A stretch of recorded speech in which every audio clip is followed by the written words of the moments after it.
Hello mga ka-vlog! For today's video ay mag-hike tayo sa Canmore. Let's go! Before we started hiking ay nag-rent nga muna kami ng bear spray.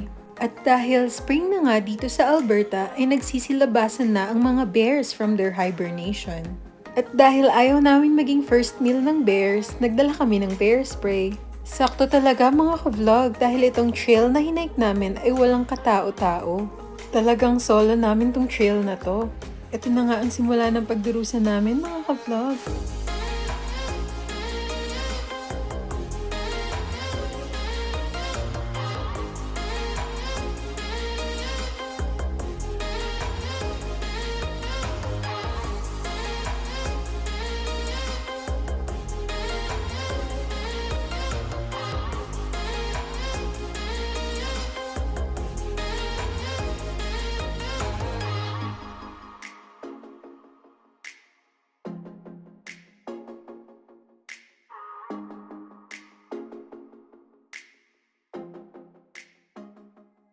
At nakarating na nga tayo sa pinakamataas nating destination. Ito nga ay tinatawag na White Man's Pond. Gusto ko nga mag-swimming dito mga ka-vlog, kaso bawal. Let's go to our next destination. Ang next na pupuntahan nga natin ay ang Grassy Lakes.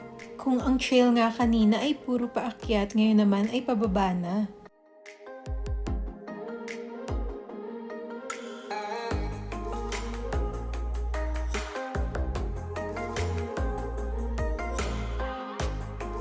After nga namin sa Grassy Lakes ay bababa na kami, pero sa ibang trail kami dadaan.